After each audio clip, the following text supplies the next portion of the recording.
Olá, tudo bem? Começando mais um momento de nosso dia. Eu queria continuar, como estou fazendo a cada dia dessa semana, a falar um pouquinho sobre o Salmo 23, o Salmo do Pastor. O texto de hoje que eu quero selecionar, para mim, é o verso que particularmente eu mais gosto da Bíblia. É o verso 4 do Salmo 23, onde diz assim: ainda que eu ande pelo vale da sombra da morte, não temerei mal nenhum, porque tu estás comigo, a tua vara e o teu cajado me consolam. Gosto desse texto porque ele muda até o sentido do Salmo.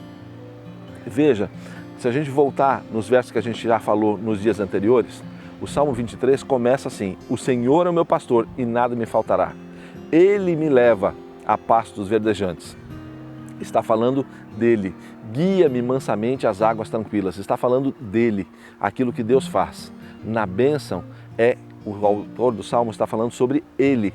Mas quando chega no momento do problema, quando chega no verso 4 e fala que ainda que eu andasse pelo vale da sombra da morte, tu estarás comigo. O teu cajado e a tua vara me consolam.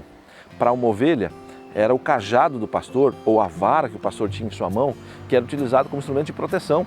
Às vezes para alcançar um animal que estava se afastando, às vezes quando o animal caía, era com um cajado, que tem aquele gancho na ponta, que o pastor puxava, às vezes para afastar um outro animal que pudesse ferir a sua ovelha. Nesse sentido, o autor coloca novamente a linguagem da ovelha, mas tem uma mudança de pronome aqui, porque começa falando o Salmo sobre o pastor, sobre ele, aquilo que ele faz. E quando chega no problema, ainda que eu andasse pelo vale da sombra da morte, tem um detalhe: a Bíblia não está dizendo que você não vai ter problemas, que a vida vai ser um mar de rosas e que nunca haverão problemas. Mas o que afirma é que, se você tiver problemas, Ele vai estar com você lá no meio do problema. Eu gosto desse sentido aqui, porque com a mudança do pronome, a gente tem uma situação diferente. Enquanto o Salmo começa falando sobre Deus, quando chega na hora do problema, o autor do Salmo está falando com Deus. Ele não está contando a história dele, mas está falando com ele. Está dizendo assim, a bênção vem dele, mas no problema, ele está comigo e com você lá no meio do problema. Nesse sentido, eu mais uma vez digo para você: deixe que Deus esteja com você a cada momento. Qual é o problema desse momento? São as últimas avaliações? É o final do semestre? É a correria do dia a dia? É uma preocupação com uma situação familiar? É um quadro de doença na família? É alguma dificuldade no seu dia a dia profissional?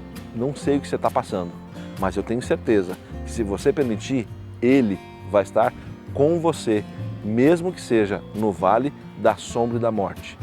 E ainda o texto termina dizendo que do vale da sombra da morte se sai com vitória, porque a vara, o cajado, a firme força desse pastor se propõe a estar à minha disposição e à sua disposição. Que a gente possa receber também essa influência de Deus, esse carinho de Deus e esse cuidado dele junto conosco nesse dia. Deus te acompanhe.